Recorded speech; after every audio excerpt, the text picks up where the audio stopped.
melihat tadi pemberitaan bahwa tadi pagi lalu rupiah sudah tembus begitu melewati angka 14.000 per dolar.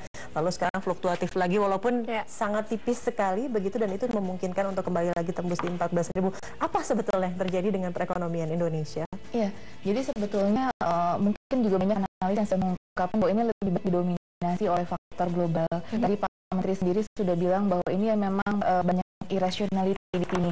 Ini panikan di tingkat global, sebetulnya bahwa kita tahu bahwa ada dua raksasa ekonomi yaitu Amerika dan China yang kemudian mereka ada interaksi ya di dalamnya, yang kita lah yang mempunyai efek. Karena apa? Karena Indonesia itu jangan lupa daerah terbuka kecil, jadi semua open economy, dimana artinya itu sangat rentan terhadap China dari dua negara besar ini, dan ditambah lagi dengan Eropa tentu ya, tiga kekuatan blok ekonomi dunia yang besar kan adalah Amerika, Eropa, kemudian Asia ya. Nah ini kita perlu tahu geopolitik global. Jadi ini sebenarnya efek global, mana ini juga terutama yang dipicu, terutama minggu terakhir dipicu oleh devaluasi yuan. Kita tahu kan bahwa Cina makan mata uangnya, dan ini menimbulkan kekhawatiran yang besar di pasar. Padahal sebetulnya Cina memang tidak terlalu banyak dalam mendevaluasi yuannya. Dia memang untuk gaining competitiveness. Tadi kan sudah disebutkan dia karena ekspornya melemah. Tadi kan manufakturnya melemah, dia berusaha melemahkan walaupun tidak terlalu besar sebetulnya pelemahan, tapi efek psikologi dia di pasar ini jadi lebih besar.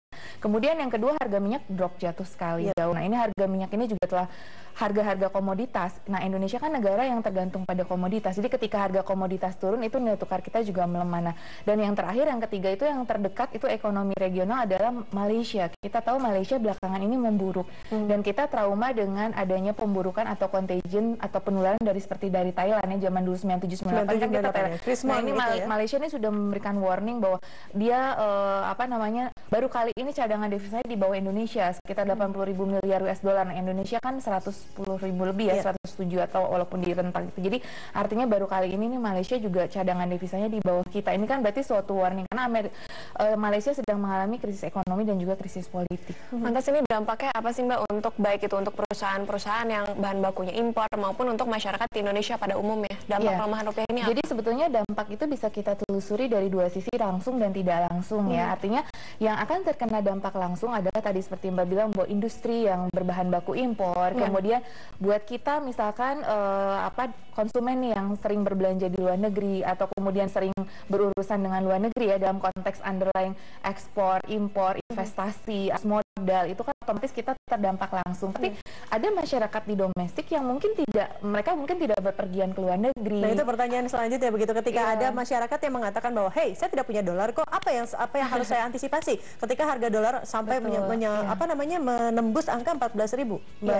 Jadi mereka akan terkena yang channel kedua tadi, yang dampak tidak langsung. Nah dampak tidak langsung itu melalui efek psikologis dan efek ekspektasi. Nah biasanya ketika dolar melemah itu kemungkinan akan terjadi kenaikan harga, terutama imported inflation ya, artinya inflasi yang terkait dengan barang impor tadi. Jadi itu yang mungkin terjadi. Jadi dengan imported inflation ini itu bisa menimbulkan ekspektasi harga-harga naik. Nah kemudian ketika perusahaan industri itu yang berbahan baku impor itu kemudian harganya menjadi semakin tinggi bahan bakunya, itu kemungkinan kan dia melakukan efisiensi, dan ini juga akan melemahkan demand di masyarakat. Permintaan masyarakat menurun, itu bisa menjadi ancaman bagi industri juga untuk tadi melakukan penghematan. Nah salah satu penghematannya kan bisa saja ke tenaga kerjaan juga, karena dibarengi oleh perlambatan pertumbuhan ekonomi kita ya. Tidak semata-mata dari rupiah, ini kan rupiah ini berbarengan dengan macam-macam ya, berbarengan dengan kenaikan TDL, dengan harga pangan yang semakin naik. Jadi artinya ini double-double dan kompleks. Jadi tidak sesederhana yang bisa kita ini kan bahwa rupiah pasti begini. Jadi ini makin kompleks karena adanya faktor di internal kita sendiri yang menjadi penghambat yang sifatnya itu struktural atau fundamental. Pertanyaannya nih, masyarakat perlu panik nggak sih Mbak? Maksudnya kan kita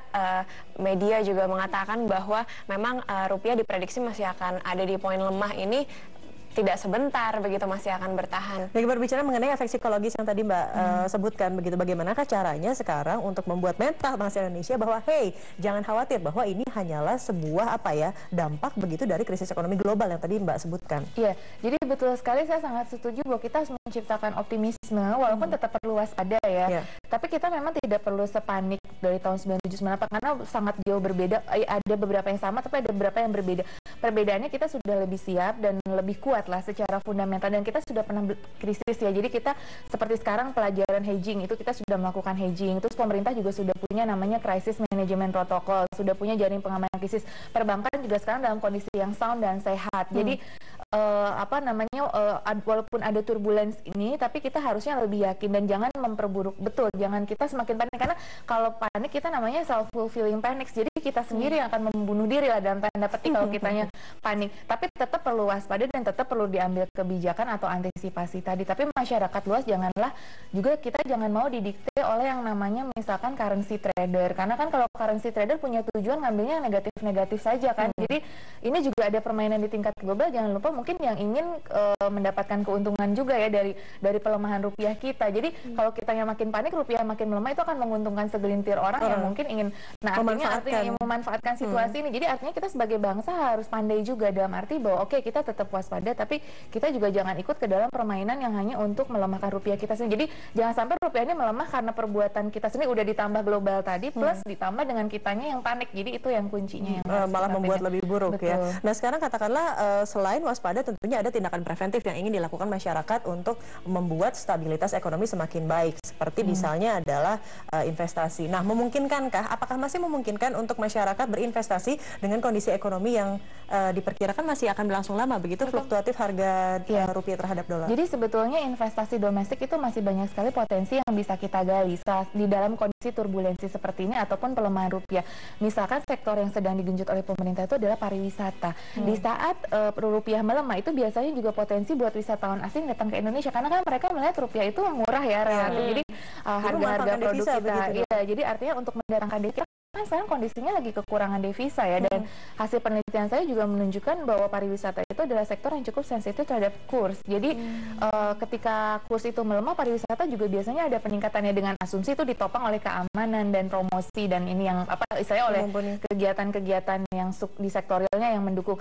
Nah, pariwisata ini juga ada termasuk sektor prioritas di dalam RPJMN 2015-2019 yang menjadikan sektor unggulan Indonesia juga, salah satunya wisata bahari juga yang dikaitkan dengan ekonomi maritim. Nah itu sebetulnya wisatawan domestik pun semakin lama perkembangannya semakin meningkat. Jadi selain wisatawan asing, wisatawan domestik, karena wisatawan itu adalah cash dolar yang paling gampang untuk kita dapat juga kalau kita ingin mengundang devisa, itu salah satunya adalah yang cepat dari pariwisata juga gitu. Jadi artinya masih ada potensi. Kemudian dari pelemahan rupiah ini juga harusnya menjadi bagi para eksportir nih harusnya ayo dong tingkatkan ekspornya mumpung rupiah lagi melemah juga. Itu sebetulnya dari real effective exchange rate yang namanya kurs real kita, itu kita sebetulnya daya saingnya cukup kompetitif, tinggi dibandingkan negara lain. Malaysia itu di atas 100 ya, kita di bawah 100, artinya adalah kita lemah secara real. Itu sebetulnya murah barang Indonesia dibandingkan dengan negara lain. Nah cuma mungkin tadi ada faktor quality, kemudian ada faktor promosi ekspor, pasar ekspornya kan sebetulnya banyak pasar ekspor kayak ke Nigeria, terus ke South Africa yang